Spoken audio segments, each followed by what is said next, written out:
Hey everybody, how we doing? Sunnyvale Reject back in the house with another video for my friends and family. And I hope that you get a kick out of today's video because I'm sure as hell gonna have a lot of fun recording it. Today is my back to school book haul with a bonus at the end. I know I hate to say those words, back to school. I have to go back to work on Monday. The students don't show up for another week, but I have to go back to work. The summer is over. Whew, that'll make you drink. Ole Miss Rebels, baby. Here's to you. Let's crack open a Budweiser. It's after 9 a.m. here in Florida. This is my last weekend before school starts back. Oh, boy. But because of it, I've been talking to folks in administration, teachers, and things like that, and they're making plans for going back to school and what they're going to do that first week. And if you will indulge me just for a second, please allow me to show you what my students are going to do that first week, that first couple of days or whatever, and see what you think. Okay, so the very first thing we're going to do is write an old-fashioned letter to a relative, a loved one, a friend that we haven't spoken to in a while. And I got a bunch of damn paper and a bunch of damn envelopes. And I got some cool-ass stamps for them. That's right. These are cool-ass stamps. Write a letter to somebody you love, man. How long has it been since you yourself walked out to the mailbox expecting to get a letter? It's awesome. Damn it. I wish I had it right here. I got two amazing letters back to back from my boy Zach at Shadyside Library with his awesome-ass bookmarks. If he's still selling those bookmarks, get them while they last. And if you haven't checked out his channel, you damn well should. Zach, you rock and you know it. Here's to you, baby. But Zach writes letters, so do I, and so are my kids. This year I'm teaching 10th grade. So let me get this out of the way because I got to make a lot of room for some books I'm going to show you guys. After they write their letters, oh, I forgot to mention this. There's going to be a stamp and an envelope folded up in there so that their relative can write them back too, so that they can, know the joy of walking out to the mailbox and getting a cool letter from somebody that cared enough about you to take the time. So after we do the letter, check out what we're going to read. This is the very first book my 10th graders are going to read at SLAM. Yes, indeed, I got it approved. I got 30 of these books. For one, I never read this one. And two, it was the cheapest one I could get, in a bundle deal. So thank you, Amazon, for helping us out a little bit. But my kids are going to read Fear Street. They're going to read The Double Date. And when they deconstruct it, really I just want them to have a good time. Just read this book, have a good time. One day they'll read Anna Karenina. One day they'll read Dostoevsky and Faulkner. But right now, let's just have some fun and let's pique our interests in reading. And when they deconstruct it, they'll be talking about, discussing what's missing. What would have made this a richer novel? Attention to detail, more complex relationships, those kind of things. But what do you think? Would you dig being in my English class? Okay. Guys, these next books I'm going to show you, I'm really, really excited about. I love them. I look at them all the time. I'm still waiting on two because I couldn't find them anywhere else. But I just couldn't wait to show you these books. And the books at the end, oh my God, I'm so excited to have them. I can't wait to show you those. So stick around. And while you're at it, like and subscribe because your support means the world to me. And I do indeed pay it forward. Here in West Palm Beach, we're fortunate enough to have very, very wealthy people live across the bridge in Palm Beach, and they give stuff away that you would not believe. Not all of these came from Goodwill, Salvation Armies, Seagull Industries, but a few of them did, and I'm grateful to have them. So let's just get started. I got this book from Goodwill right down the street. Yes, L.A. Freed. Check it out. Dang, this is Bloodthirst. I wish I had a better copy of it, but I've never seen it in the wild. And it was $1.99, y'all. I got a first edition hardback copy of a Harry Potter book at the same time, too. I don't know why my kid is, he doesn't want to read Harry Potter, but I'd like him to read that first book at least. And the author, she's got a great story. But this is L.A. Freed's Bloodthirst. It came out in, let's see, 1989, and this looks like a first printing. Probably, yeah, it did. It was at a used bookstore, and it's got their stamps, but Bloodthirst. Angela Trenton was as innocent as she was beautiful, and as vulnerable as she was unwary. When she first felt the chilling touch of a bloodless hand gripping her in the darkness, muffling her screams, she feared she was about to die. But as her attacker pressed cold lips to her neck and she felt his teeth piercing her flesh, she knew what was happening was much, much worse. This book is comes in at a whopping, it's damn near 400 pages. It's 384 pages. An old Pinnacle horror book. There you go, $1.99. Goodwill on military. Got this from Pango to add to my Point horror collection. Look at that, Sinclair Smith. The Boy Next Door. Yes. For those of y'all who don't know, Pango is made up of all independent sellers. You can haggle on price. You can ask to see more pictures. And, of course, the book that you're looking at is the book you're going to get in the mail, which is not the case everywhere else. Etsy, eBay, that's about it. Pango's a great choice if you're trying to save some money and get some books that are hard to find. The Boy Next Door. Is he for real? From the moment she meets Julian, Randy's crazy about him. He appears out of nowhere one day and says his family is moving into the deserted house next door. Julian never comes to school, and he's got some unusual ideas about having fun. He likes to scare people. Soon Randy does too. What happens? You already know what I'm going to say. Get yourself a copy of the book. Read it and find out. Nightmares, anyone? What's up, Richard? It may be time for you to dig into some Point horror. You're such a voracious reader, though, you can tear these up in no time and get a kick out of it. What do you think, Richard? Is John Saul YA? So that's The Boy Next Door. This is a little, let's see. Yeah, first edition, first printing. Like my boys Cameron Chaney, Zach, Nightmares Anyone, I go for the best looking copies, go for first edition, first prints, and if I can't, I get the next best thing. That's The Boy Next Door. Look at him! Fear Street, The Stepsister 2. Yes. Look at that rascal. Plotting and scheming. Or maybe a victim, hell, who knows? Haven't read it yet. But I cannot wait. Look at this. I've been looking for all these Fear Street and Point horror books and other books for so long.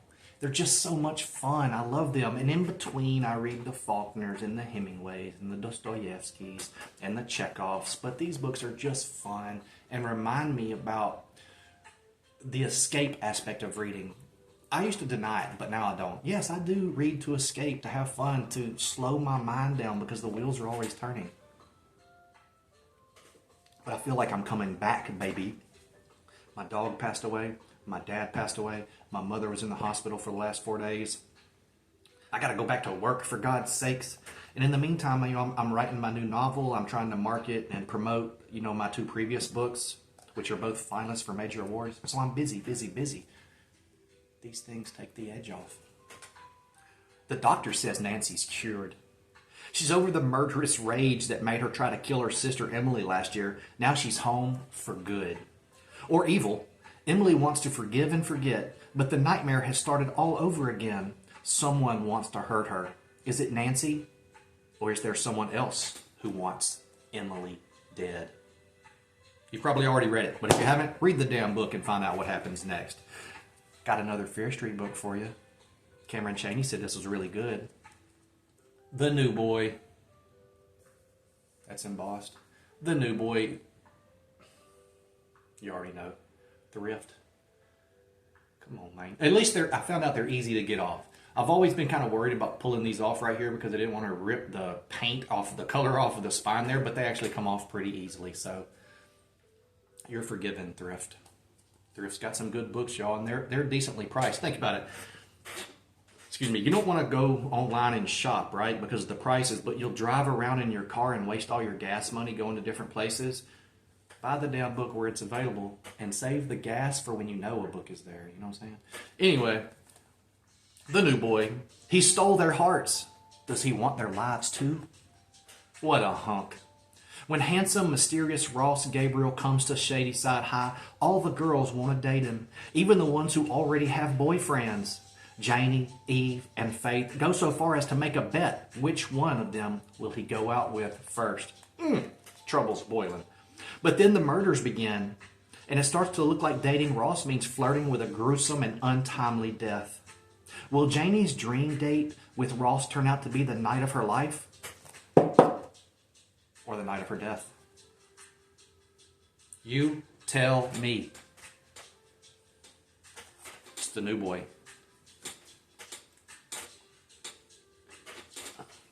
I don't know about you guys, but I'm not working. I don't have anywhere to be. Drinking beer during the day is fun. It gives you a nice buzz. Then you have all day to sober up. And then you can go to sleep and wake up like nothing happened. It's college weekend.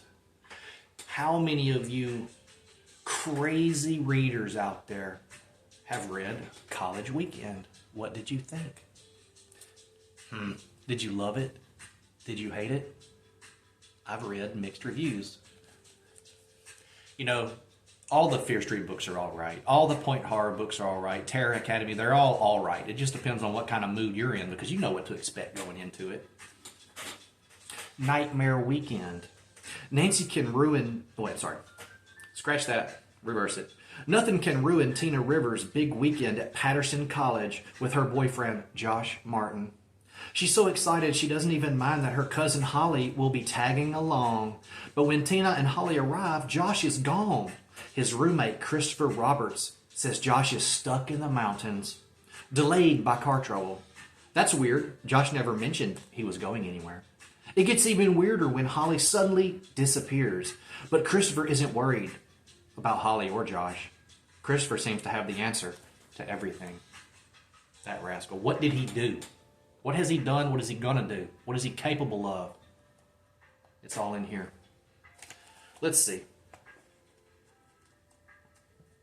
Come on. Yes, it is. A little first edition archway printing there. That's not embossed. I figured it would be embossed. Is that a first edition? You guys tell me. Check it out, y'all. A beautiful, let me make sure before I say anything, it doesn't say here. A beautiful English copy, UK edition of Fear Street, The Best Friend. Come on. Give it up. What do you guys think? I saw this and I had to have it. They got a new copy of the Best Friend, but actually they all sold out recently. And I was debating between this one and the newer copy, and my son was like, "Are you crazy? Get this copy. It's so rare. Have you ever seen it?" I've never seen it in anybody's hands or on a YouTube video or anything like that. But I'm very, very happy to have it. And it was like $10, I'll read the hell out of it and then keep it forever. Nobody's getting this book. Sorry, students, if you're watching this video, you get nothing. Welcome to Fear Street. Best friends till the end. Who is Honey Perkins? She's been telling everyone in Shadyside that she's Becca Norwood's best friend. But Becca's sure she's never met Honey before. Honey systematically moves in on Becky's life, copying her in every way. But when Becca presumes to have more than one best friend, the horrible accidents begin. Some people are jealous like that. They want you all to themselves. I have a video planned, and I'll mention this again. But when you do fall in love, know this. You have to love the person right then, right there in that moment. You can't plan on changing somebody or them changing and loving a future version of themselves. When you fall in love, you have to love that person right there forever.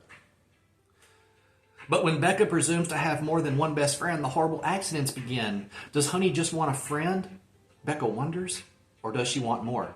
Much more. Beautiful copy of The Best Friend from the UK. It went for $3.50. What is that in the UK? Pounds?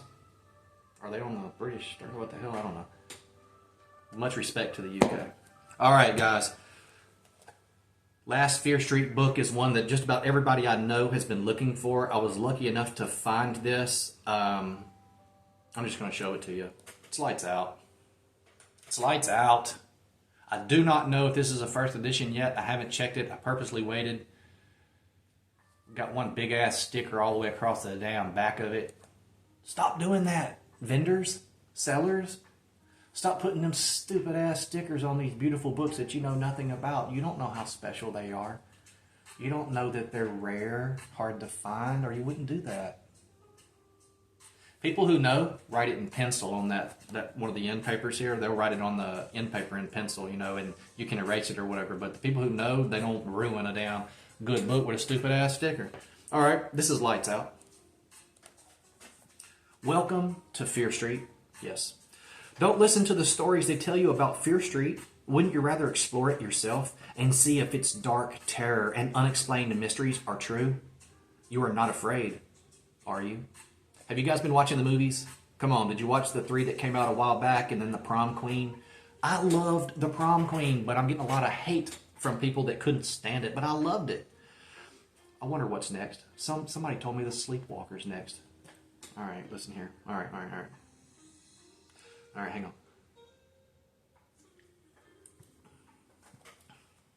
Don't listen to the stories they tell you about Fear Street. Wouldn't you rather explore it yourself and see if its dark terror and unexplained mysteries are true?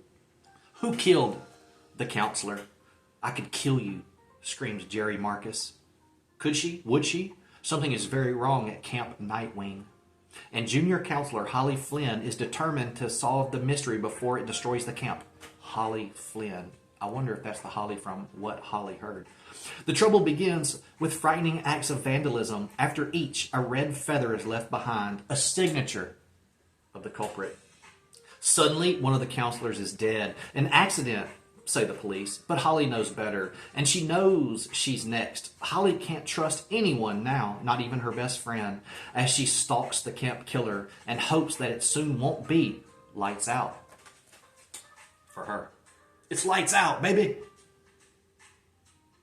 Do you have it? Have you read it? What do you think? Was one of the Fear Street movies about this book? Did they depart significantly from the book? What do you think? Lights out. Okay. We're done with the Fear Street books. I got one more book to show you. And this book completes my, drum roll, that'll have to do, Terror Academy. I now have all 16 Terror Academy books.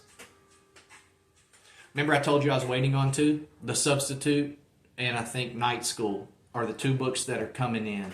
And I have completed my Terror Academy book series collection. I love these books. Every time I pick one up, no matter what I have planned on reading, if I start to read 3 or 4 pages of this, which is not unheard of for me, I won't stop. I'll finish it to the end. Look how cheap it was back in the day somewhere. Was that $1.50? These books go for anywhere from $15 to $200, and I'm not kidding. If you find them, get them. Even if you have to get it on Amazon or somewhere online for $10, $12, get it. Because it's a wonderful book, you know. And how can you put a price on what kind of moral or message is proffered from a book that you perceive? You know, how do you put a price on that? I don't know. But one thing I do know is that if you're a collector or you have a resale store or anything like that, these are valuable. You can resell them after you read them. Don't ever give them away, right? All right, we got to do old switcheroo here. 1 down, 1 to go. There's more in the fridge, so if this doesn't suffice. All right, so Terror Academy, a step up from Point Horror, a step up from Fear Street. These books are violent, okay? They push the envelope. Welcome to Central Academy, which is like Shadyside High. It's like any other high school on the outside, but inside, fear stalks the halls, and terror is in a class by itself. The New Kid. Central's new transfer student is a strange, silent boy, and Nan Easterly is overwhelmed with the feeling she's met him somewhere before. Something pulls her to him, but her instincts tell her to keep away. For the New Kid has a dark past that's coming back with a vengeance. He's being stalked by a killer, and Nan might just come between them. Nan, are you a nosy nanny? Are you a nosy ninny? Or are you a good person that's going to prevent a tragedy? We'll see. And if you see one of these books anywhere, get it and know that you are making an investment. They're fun. They're fun. They're violent. And the bad guys get what they've got coming to them. Okay. Beer makes you burp. That is it for the amazing, beautiful, vintage YA books. Now I want to show you some vintage, beautiful adult fiction books. Just, I don't know. General fiction? No. What is wrong with me? These are regional Southern fiction novels by Southern masters, and they are very rare. Some of these, almost all of these dudes, they put out like 65,000 copies of a first edition, first printing, whereas a Stephen King might be over 1 million, you know? So even though you can see these books on Amazon and whatnot, they are still very rare, and they're loyal fans like myself. There's a cult-like following for these folks. Ole Miss, as you know or may not know, Ole Miss is in Oxford, and that city is just peppered with writers, all different genres, all different levels. You know, like YA, middle grade fiction, literary fiction, historical fiction, you name it. It runs the gamut. All right. These books belong in a rare book video, but I want to show you here. Thanks for sticking with me. For those people that are gone, they missed out. Y'all know I love Larry Brown. Check out this beautiful copy of Faye. Beautiful copy of Faye. Beautiful. From Oxford, Mississippi. Was a firefighter for a very long time. He just wrote and wrote and wrote and worked and worked and worked every day until it finally happened. And like Jacob Appel, like myself, collected rejection letters and let it burn. Let it start the fire. Let it start the fire that drove us. Anyway, this is a beautiful first edition, first printing of Larry Brown's Faye. And guess what? You know it's signed by the man himself. Come on, I don't play around here. I told y'all I had some beautiful, awesome, rare books to show you. And indeed this is. With my man Larry. They made a movie about him called Big Bad Love. Big Bad Love. If you ever get a chance to see that, watch it. If you ever been through some shit in your life and you can resonate with those movies that tug on your heartstrings, this is for you. Or if you want to be a writer and you aren't really prepared or don't know how much rejection you're going to deal with, how much you're going to have to alienate yourself, and how much you're going to have to relive events that most people can't fathom, watch that movie. And just one more thing here. There you go. Can you see it now? Yeah, first edition, first print. Boom. Whew. This guy was one of my favorite writers. His book, Ray, changed me as a human being because it made me appreciate my Southern accent and not be ashamed. Sometimes Southerners are taught to be ashamed of a certain past when we all have that checkered past in our cultures. Every single body, nobody's perfect. Nobody's safe from that point or that era in their history where it's questionable, you know. But Southerners get a bad rap. This guy made me appreciate where I come from, and he builds up the black experience, which I can appreciate.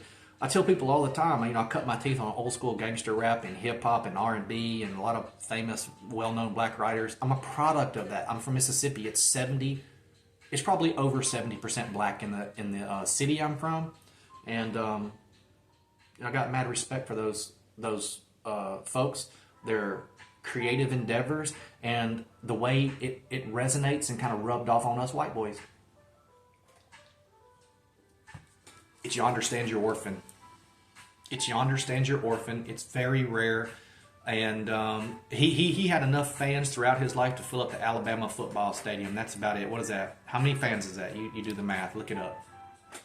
I love this book. I love everything about it. And when I first started to write, I wanted my book to look like this.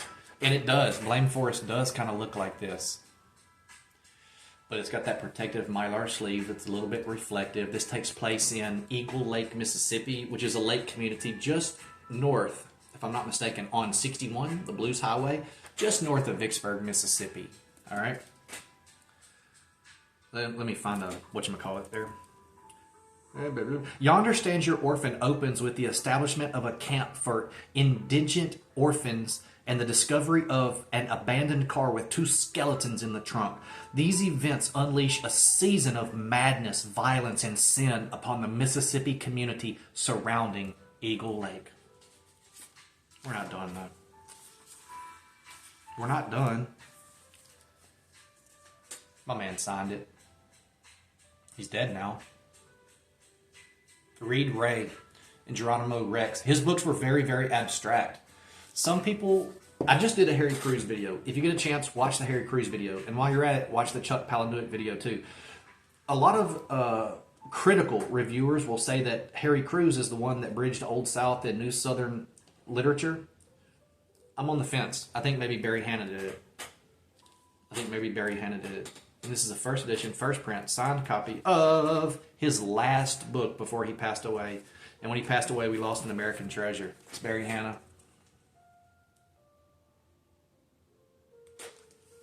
Okay.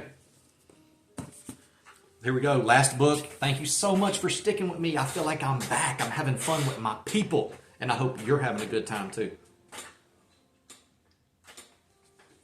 I'm always here for you. I might disappear for a little bit, but remember, I got a lot of things going on. But I'll always be back. And I'm always thinking about you and how we can have some fun together. Last book is The End of California by Steve Yarbrough. He was at Ole Miss for a while. I think he taught there. I think he's from Mississippi too. The End of California. They're in California. Some junk happens. They have to come back to Mississippi. And it kind of chronicles their life, their experiences with the outcasts, the alienated denizens of Mississippi. Steve Yarbrough. Pretty rare book, actually. It's got that Mylar sleeve on it, which is nice. And it's got that... Let me start over. It's got that Knopf paper.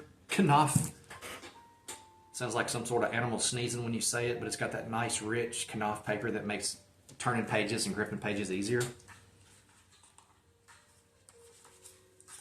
It's a first edition, first print, signed copy, boy. Signed copy by Steve Yarbrough. Friends with Barry Hannah. Friends with Brad Watson. Friends with Larry Brown. Steve Yarbrough, signed copy. Steve, if you're out there, hit me up, man. I want to send you a copy of Blame Forest and Laughing is Forever.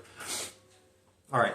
Yarbrough returns to Loring, Mississippi to examine the intersecting lives of two contemporary family men in the sensitive but powerful small-town portrait of sex, religion, and other human passions.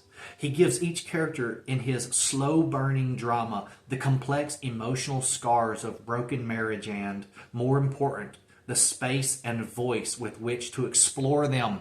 That's Publishers Weekly. That don't hit on nothing, man. Look. All right. Loring is the sort of town children dream of leaving and most adults return to only in the absence of better options. But after 25 years, Pete Barrington, having escaped to California on a football scholarship and then established himself as a doctor only to be brought low by scandal, has come home. Here he finds solace with his closest old friend, opens a new practice, and daily runs into memories he'd rather forget, even as his aggravated wife and unsettled daughter contend with this holy alien society. And I will tell you this, when Mississippi folks like myself go anywhere else, we feel like aliens. I wish I had something else to say. I wish I had more books to show you, but I don't. So I'll just say, here's to you. Thank you for everything. I really, really appreciate you. God bless you and yours. Write your own book. I know you got it in you. And if there's not a book in you, never, ever stop reading. Stay cool.